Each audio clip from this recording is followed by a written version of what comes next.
दूरे सृष्टि आदि वार्ता, ये सेवा विभाग दे दिया है। भगवान विष्णु की नाभि कमल से ब्रह्मा, ब्रह्मा जी की भ्रकुटी से रुद्रावतार, पालन, सृजन, विनाश, सतोगुण, रजोगुण, तमोगुण के द्वारा अनंत लीलाएं।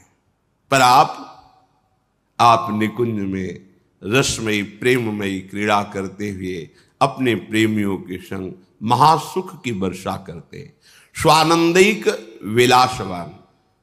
तो जो इनके चरणों का आश्रय ले लेता है उसे अन्य किसी के आश्रय की जरूरत नहीं पड़ती, क्योंकि जितनी शक्तियां हैं, जितनी सिद्धियां हैं, सब इन्हीं के चरणों से प्रकाशित हैं।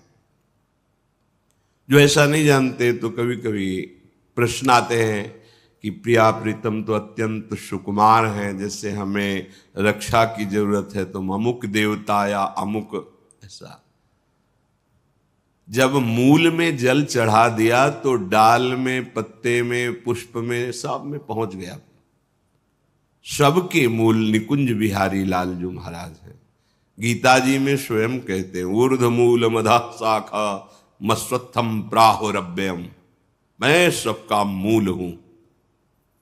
परब्रह्म की प्रतिष्ठा है हमारे श्री कृष्ण, और जो ब्रजेंद्र नंदन के रूप में प्रकट हुए वही निकुंज बिहारी लाल जो अपने रूप से प्रकट हुए हैं। उपासक को अन्य आश्रय लेने की जरूरत नहीं है, क्योंकि अन्य कोई है ही नहीं। ये सब इन्हीं का विलास। पर जो निकुंज में विलस रहे तो दूरे सृष्टि आदि वार्ता, सृष्टि आदि वार्ता से दूर, क्योंकि सृष्टि की सेवा के लिए अंश रूप से आप विराजमान हैं भगवान विष्णु, ब्रह्मा, शिव रूप में आप ही विराजमान, दूसरा कोई नहीं। निज महापूर्णात्म शक्त्याश्रयात, इनकी आत्म शक्ति से ही यह विस्तार हुआ है। ये अपने आप को ही विस्तार को प्राप्त किए हुए हैं। संजीवत्यथ चेष्टते निज निजे कार्य तमेवाद्भुतम। आहा, ये अपने प्रेमी जनों को जीवन प्रदान करने के लिए। प्रेमी जनों का जीवन क्या है? इनकी रूप माधुरी का गान करते हुए, रूप माधुरी का अवलोकन करते हुए, इनकी चरण सेवा में अपना जीवन, तो यही उनकी संजीवनी मूर्य है। ललिता ललित बजावती बीना, गुण गावती सोई जीवन जी जय। कौन से गुण? प्रिया प्रीतम का मुस्कुराना, प्रिया प्रीतम की क्रीड़ा, प्रिया प्रीतम की नाना प्रकार की रसकेली, उसका गान करते हैं। यही जीवन है रसिकों का। संजीवत्यथ चेष्टते, इनकी चेष्टा जीवन है प्रेमी जनों का। वो कोई प्रेमी ही जानता है। अपना प्रीतम, अपना प्यारा मुस्कुरा भर दे तो विश्व के सारे सुख लुटते घूमते हैं। फिर ये विश्वात्मा है, ये जो जो चेष्टा करते हैं, सखियां उनका गान करती हैं, उनका पान करती हैं। यही संजीवनी मूर्य है सखियों की। उपासकों की संजीवनी मूर्य है प्रिया प्रीतम का रूप, प्रिया प्रीतम का जस, प्रिया प्रीतम की महिमा। निज निजे कार्य तमेवाद्भुतम, वो सब अपनी अपनी सेवा में प्रिया प्रीतम को सुख प्रदान करने में बड़ा अद्भुत सुख अनुभव करते हैं। कैसे उस सुख का उदाहरण दे? अनुपम है, उपमा रहित है, पर लौकिक भाषा में। जैसे अपने अत्यंत लाडले दुलारे इकलौते बेटे को मां पवा रही है, तो जब वो बालक पाता है तो उसको कैसा सुख होता है। पाव हो रहा है, हृदय उसका शीतल हो रहा है, तृप्ति मां को हो रही है।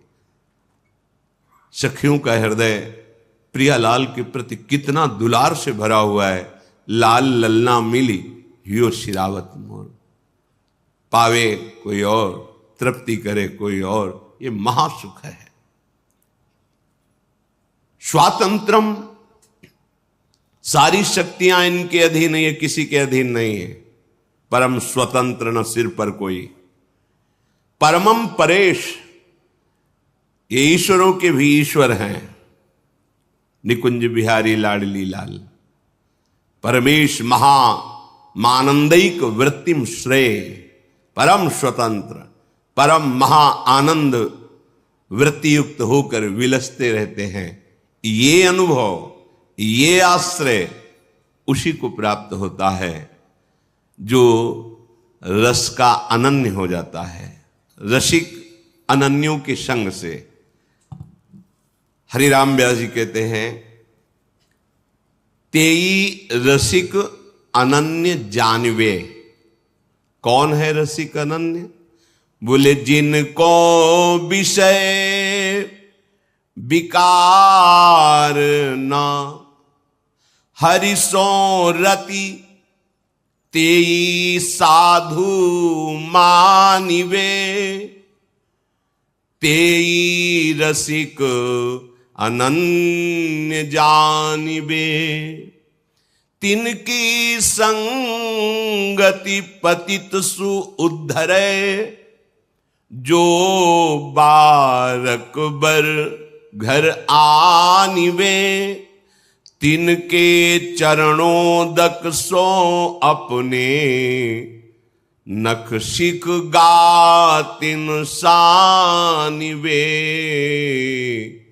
तेई रसिक अनन्य जानिवे। वही रसिक अनन्य है जिनके हृदय में ये षट विकार शांत हो गए हैं, काम क्रोध लोभ मोह मद मत्सर। कैसे शांत हुए? हर्षोरति, हा हरि रा राधा। प्रिया प्रीतम के चरणार विंद में जिनकी प्रीति हो गई है, उस हृदय में ये षड विकार अपना अधिकार छोड़ देते हैं। अर्थात इन विकारों का स्फुरण ही नहीं होता। तेई साधु मानिवे, वही साधु पदवी को प्राप्त है जो निर्विकार और प्रभु के प्रेम से युक्त हृदय है। वही साधु हृदय है, वही रसिक अनन्य है। हरिराम व्यास जी कहते हैं, प्रियाजू की कृपा से ऐसे रसिकों की संगति मिले तो हमारा उद्धार हो जाए। अगर एक बार भी इनकी संगति कर ले तो व्यर्थ नहीं जाएगी।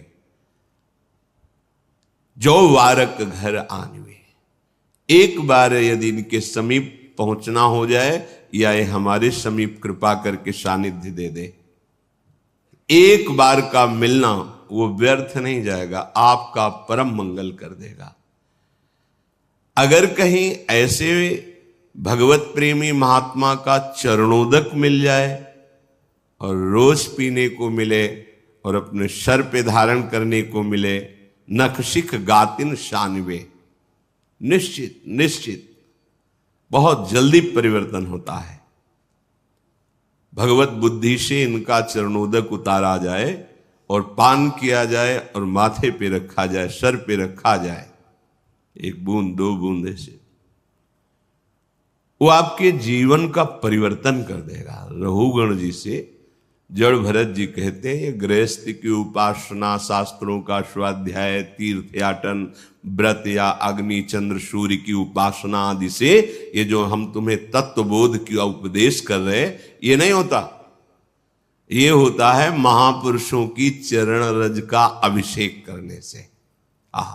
रघु गणै तत्तपसा न याति न चेज्जया, न निरूपणाद गृहाद्वा न छंदसा, नैव जलाग्नि सूर्यो बिना महत्पाद रजोभिषेकम।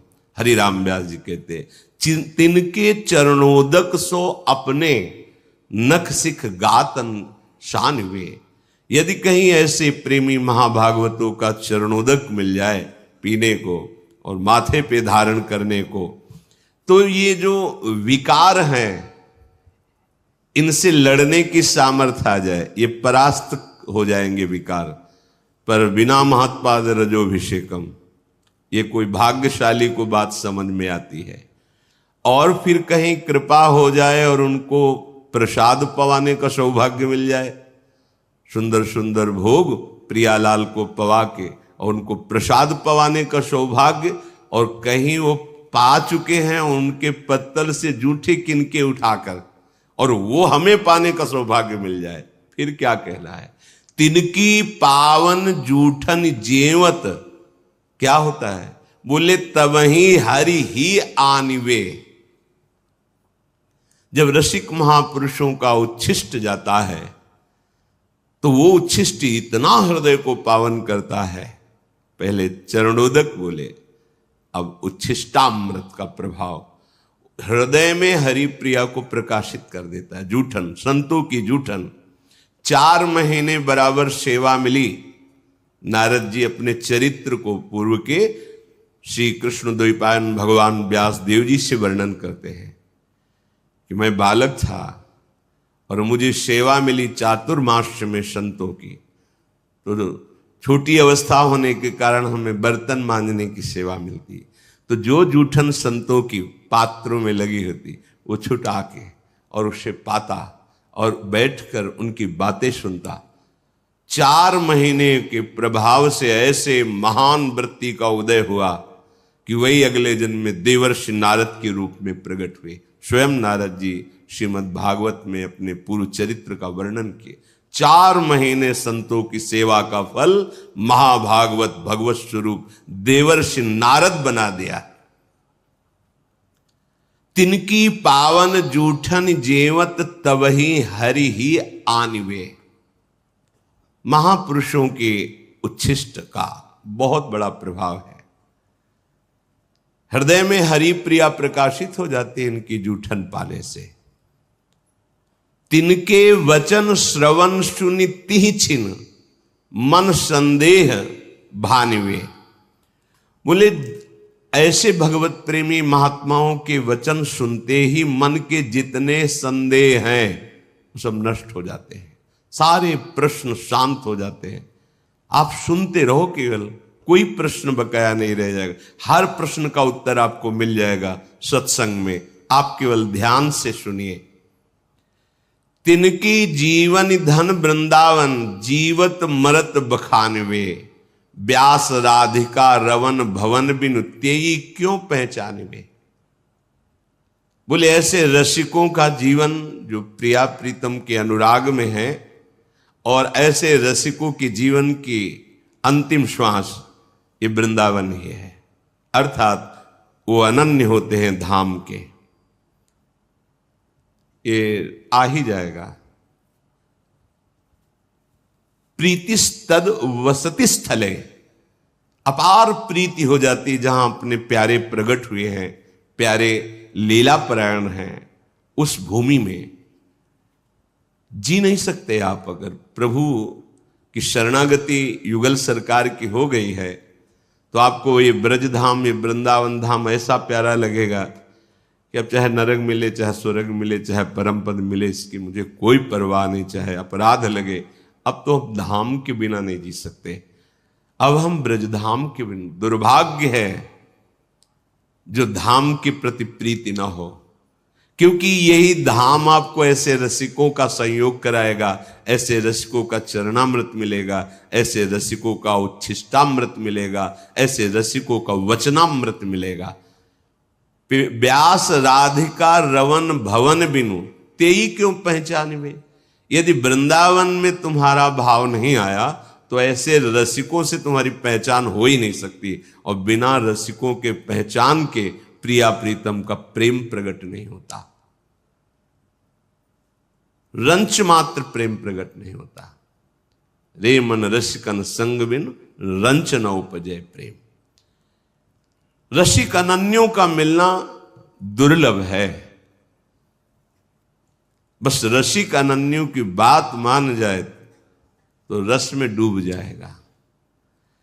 जाकी है उपासना ताही की वासना, ताही को नाम रूप लीला गुण गाइए। यह अनन्य परम धर्म परिपाटी, वृंदावन बसी अनत न जाइए।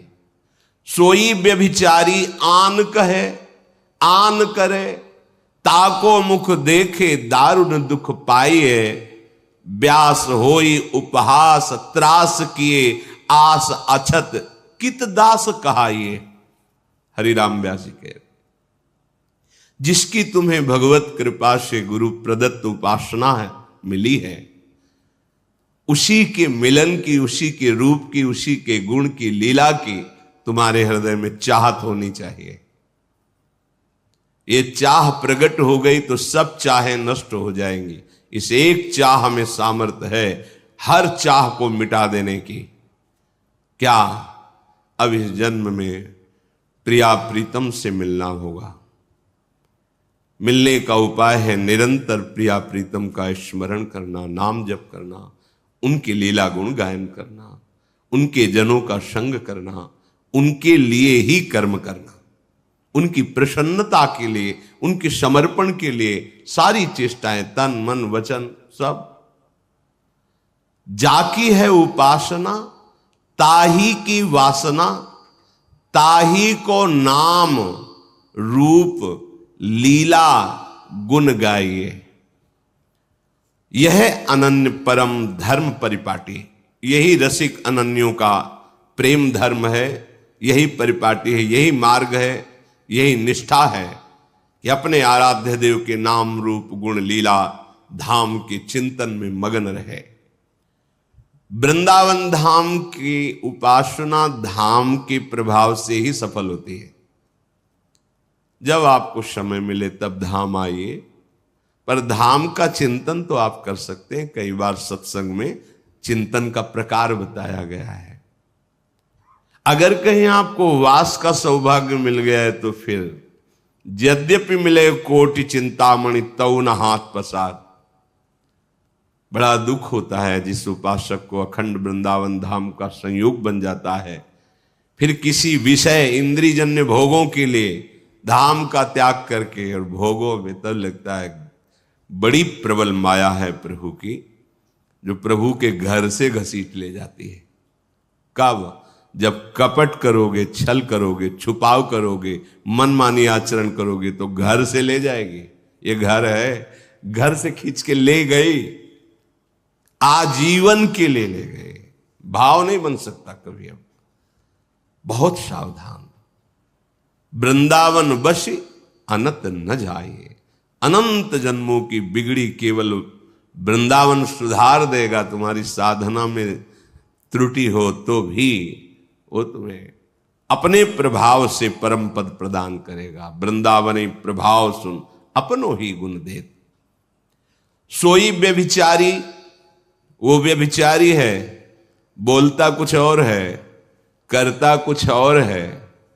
ताको मुख देखे दारुण दुख पाइए। ऐसे लोगों का संभाषण, दर्शन, मिलन बड़ा दुख प्रदान करने वाला होता है। बहुत कपट होता है।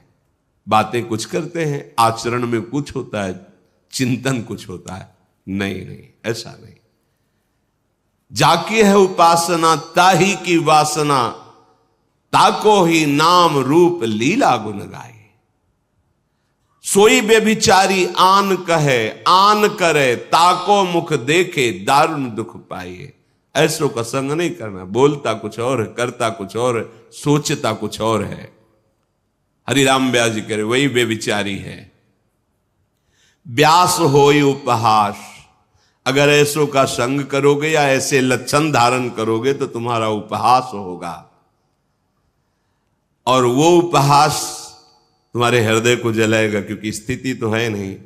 तो त्रास किए, वो बड़ा तुम्हें दुख देगा, बार बार जन्म मरण संकट में फंसाएगा। अगर तुम्हें किसी अन्य व्यक्ति से भोगों से सुख की आशा है तो तुमने सुख सिंधु को जाना ही नहीं। तुम सुख सिंधु के उपासक ही नहीं हो। कहीं समुद्र की प्राप्ति होने के बाद क्षुद्र गड्ढों की आशा होती है क्या प्यास बुझाने के लिए? ये तो प्रेमामृत समुद्र है, और तुम सुख कणों के लिए विषय भोगों में अधर्माचरण युक्त जाओ। इसका मतलब है कि अभी आप बातें केवल परमानंद की करते हैं, परमानंद का भी मार्ग ही नहीं मिला आपको। अनुभूति तो बात दूर की रही। अगर तुम्हारे हृदय में भोगों की आशा है तो तुम कैसे प्रिया प्रीतम के दास हो? व्यास होई उपहास त्रास किए आस अचत, कित दास का कैसे तुम दास कहला सकते हो? श्रीपाद प्रबोधानंद जी यही बात कह रहे हैं। कह रहे कि आनंदानाम परम चरमो यो अवधीर वैष्णवानाम सर्वोर्ध्वानाम सकल हरिशक्त युन्न